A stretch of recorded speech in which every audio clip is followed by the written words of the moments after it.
ቤንች ሸኮነን ከዚህ ከሚያምረው ሰፊ ቅጥር ግቢ ውስጥ የለቅሶና የዋይታ ድምጽ ይሰማል። ቀረብ ብለን ጠየቅን። አስረኛው የሜልቴት ንጉስ ጃሽ ቢፊያንስ አርፎ ነው። ባህላዊና መንፈሳዊ ስነ ስርዓት ከተከናወነ በኋላ ለቀናትም ይጠበቃል። የተለያዩ ዝግጅቶችም ይኖራሉ። እሱን ተከትሎ ታዲያ ቀጣዩ የሜልቴት ንጉስ የሚመረጥ ይሆናል ማለት ነው። በርካታ ስነ ስርዓት ነው የሚካሄደው።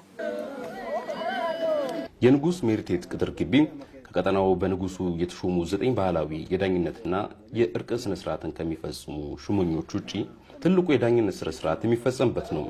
ጃሹ ቢፊያንስ ከ1966 ዓ.ም ጀምሮ ህዝባቸውን ያገለገሉና የሚወደዱ በህዝብና በመንግስት መካከል ድልድይ የነበሩ የተከበሩ ሰው እንደሆኑ ይገለጻል።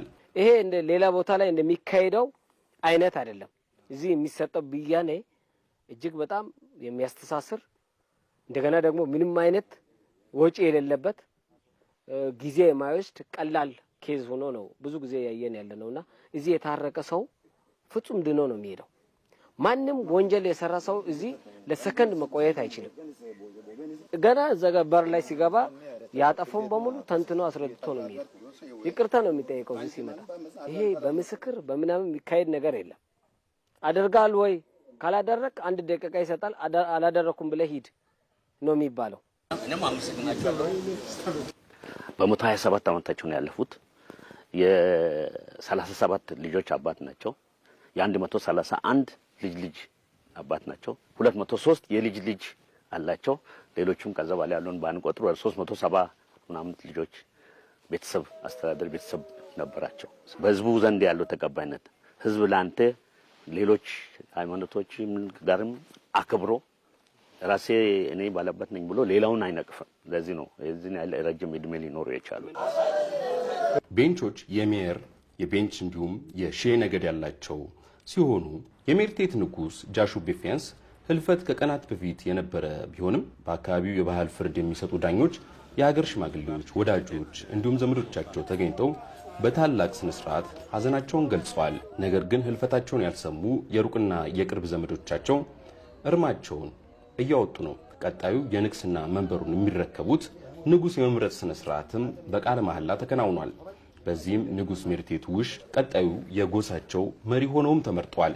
በዚህ ክልላቸው በሳቸው ክልል ውስጥ ወንጀል ፈጽሞ የመጣ ካለ ከሌላ ክልል የመጣ ሰው ለሳቸው ሪፖርት ብቻ ነው የሚያርጉት። ሪፖርት ያርጉና ይጠራሉ። ማን ነው በዚህ ቀን እዚህ የነበረው ተብሎ ሲጠራ አይክድም። እኔ አልሲጄ እኔ የናንተ ያጠፋውን ክሳሉ ብሎ ሳቻልፍ ነው ወዲያኑ ያን ወንጀለኛ ይዞ ቀጥቶ ለዛ ያሳውቃሉ። ይሄን ትልቁ የሚሰሩት ይሄ እንግዲህ ምንድነው በአጎራባች ጋር ጥላ አይኖርም። ንግስናው ከልጆቻቸውና ከወንድሞቻቸው ነው ፎከስ የሚያደርገው። እንደ አጋጣሚ ሆኖ ትላንትና የንግስና ስርዓቱን የተረከቡት ወንድማቸው ነው። ከዚህም በፊት እሳቸው ሲሾምም እጩ ሆኖ ከእሳቸው ጋር የቀረቡ በሁለተኛ ደረጃ ታስቦ የነበረ አብሮ ከሱ ጋር ስርዓቱን ሲፈጽም የነበረ በጣም ሲኒየር የሆኑ የእሳቸው ወንድም ነው ትላንትና ኃላፊነትን የተረከቡ። በእሳቸው ቦታ ላይ ንጉስ የመተካካት ስርዓት ነበረ። እንግዲህ እሳቸው 10ኛ ንጉስ ነበሩ። ትላንትና 11ኛ ንጉስ በይፋ የመሾም ሂደት ተጀምሯል። ስለዚህ በዛ ሂደት ላይ ነው ትላንትና ያሳለፍ ነው። የቀብር ስነ ስርዓቱ በባህላዊና በመንፈሳዊ ስነ ስርዓት ታጅቦ ይከወናል። የሚቀበሩበት ስፍራም ልዩ ነው። እርማቸውን ያወጡ ወዳጆቻቸው በቀብሩ ላይ አይሳተፉም። ቀብሩ በ4 ሰዎች ብቻ ከሌሊቱ 11 ሰዓት ይከወናል። 10ኛው የቤንች ንጉስ ሜልቴት የተቀበሩት እዚህ ውስጥ ነው። ይህ ማለት ወደ 20 ሄክታር የሚሆን መሬት ላይ 8ቱም እንዲሁም ደግሞ 10ኛውም አሁን ንጉሶች የሚቀበሩት በዚህ ነው። እንግዲህ የመንፈሳዊ ስርዓቱን የሚያስጠብቁ 4 ሰዎች ብቻ ናቸው ይህንን የቀብር ስነ ስርዓት የሚፈጽሙት። ምን ሰዓት እንደሚፈጽሙ አይታወቅም ተብለናል። በነገራችን ላይ እዚህ ውስጥ መግባት አይቻልም። እዚህ ጥቅጥቅ ጫካ ውስጥ ገብቶ መልቀምም ሆነ የተለያዩ ስራዎችን መስራት እንደማይቻል ተገልጾልናል። ነገር ግን እነዚህ ንጉሶች እንዲሁም ደግሞ የንጉሳዊ አምባር ያላቸው ሰዎች ብቻ እየገቡ ንጉሳዊ ስነ ስርዓቱን የሚፈጽሙበት ቦታ ይሄ ነው። የቀብር ስነ ስርዓቱ ሲፈጸም መጀመሪያ ህይወታቸው እንዳለፈ ዋነኞቹ ሁለት ሰዎች አሉ። እነዛ ይጠራሉ። ሁለቱ ሰዎች ይጠሩና ከዚህ ግቢ ወደዛ ይገባሉ። ሬሳው ተይዞ በመንገድ አይሄድም። ምክንያቱም መንገድ ላይ አይሄድም። በጫካ በኩል ሄዶ እዛ የተዘጋጀላቸው ቦታ ይቀመጣሉ። ቅድም እንዳለው ትንሽ ጎጆ ነገር ትሰራለች። እዛ ላይ የልምጭ ማገር ነው የሚሰራው፣ ሌላ አይደለም። ልምጭ ምንድነው? እሷ ማገር ብቻ በሷ አልጋ ይሰራል። እሷ አልጋ ላይ ይቀመጣል። ከዛ ዙሪያውን 4 ዙር አጥር ይታጠራል። ይሄን ከተቀመጠ በኋላ እነሱ መጥቶ ቁጭ ብሎ 11 ሰዓት አካባቢ ያው ስርዓቱን ፈጽመናል ብሎ ሲያሳውቁ ነው አንድ እህታቸው በዚህኛው አቅጣጫ በዚህ በታች አዲስ ትኩስ ሬሳ ትኩስ ልቅሶ እንደሰማች የጮኸች ያለቀሰች ትመጣለች። አንዷ በዚህ ትመጣለች። ከዛ ሁላችንም አንድ እንጨዋለን። ከዛ ምንድነው የሚደረገው? የመጀመሪያ ልጅ ትልቁን ከበሮ ትመታለች። የመጀመሪያ ልጅ ትልቁን ከበሮ ትመታለች። ቀጥላ የሌላው ልጅ አለች፣ ሁለተኛውን ከበሮ ትመታለች። ትንሿ ከበሮ የምትባለች 3ቷን ከበሮ ይመታሉ።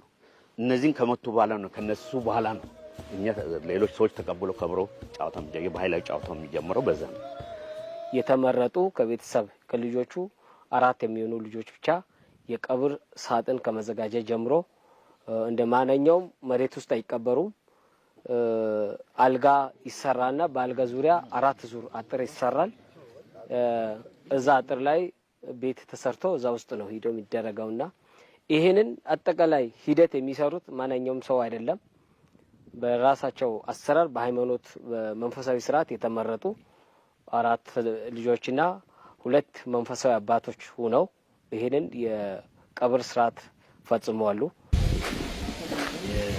አዲሱ የሜርተይት ንጉስ ውሽ ባህላዊ ዳኝነትና እርቅን የመፈጸም ከፍተኛ ስልጣን አላቸው። ይህ ደግሞ ለመሪው የሚገዛ ህዝብ ሰላሙን ለመጠበቅና ማህበራዊ መስተጋብሩን በማስቀጠል ረገድ ትልቅ ድርሻ ለመወጣት ቀድሞ አዲሱ መሪ ተዋውቋል። በዚህም መደበኛ ህይወቱን ይቀጥላል ማለት ነው።